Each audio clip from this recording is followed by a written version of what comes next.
might not know this, but the GH5 can't just shoot 4K video. It can actually shoot all the way up to 5K.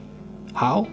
Well, the GH5 has anamorphic shooting modes, which uses the full 4x3 sensor, and the highest resolution you're able to utilize when shooting in anamorphic modes is 4992 by 3744. The topic of anamorphic shooting is a whole video in itself, but basically use an anamorphic lens which squeezes the image into the 4x3 sensor, which you then stretch out later in post. But in this case we're not using the anamorphic mode for anamorphic shooting, we're just using it for the extra resolution. So we'll get a 4x3 image with a 5K resolution, which you can then move around in post. The 5K shooting mode is actually still in 10-bit. It is not 422, it's 420, but 5K 10-bit is still quite impressive. When shooting 5K, instead of using the traditional H.264 codec, you will be using a H.265 codec, which is a bit more demanding on your computer. If you're delivering your content in 4K, the 5K will give you a bit of extra room for cropping or reframing in post. And since the video is in a 4x3 aspect ratio, in a 16:9 timeline, without even cropping you will be able to reframe vertically quite a lot. So how do you enable the 5K shooting mode? In the menu you will find the anamorphic modes under the movie tab on the first page. There are a few different anamorphic modes to choose from, but we're interested in the top one, the 6K anamorphics, 200 megabits per second. The image isn't actually a 6K image, it's a 5K image, but I believe they're factoring in the D-squeeze from anamorphic shooting. And since we're not using anamorphic lenses, we have to make sure the camera knows that. So if you go to the stabilizer option on the other movie menu on the third page, you can change that. But if you want to use this for actual anamorphic shooting, there is an anamorphic D-squeeze mode in the menu as well. And to get 16:9 guidelines on the screen, since we're now shooting in a 4x3 aspect ratio, if you go to the custom range menu and then monitor display, you'll find video guideline, which you can then set to 16:9.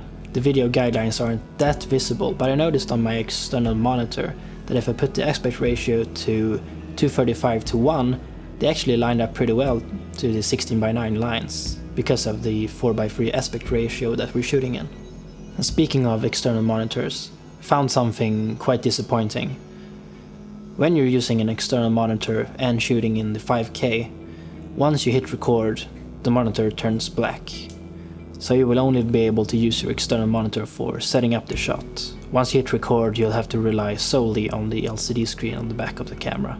And here's just a quick comparison between the 5K, 4K and 1080p of the GH5.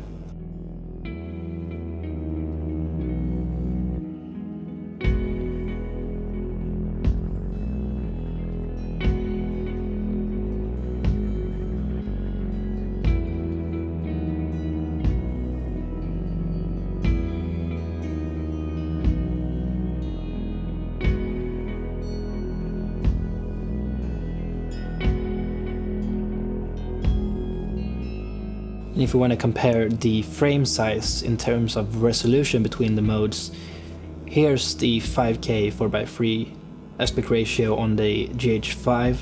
And here we can see a traditional 5K image, which is actually 5120 wide compared to the 4992 of the GH5.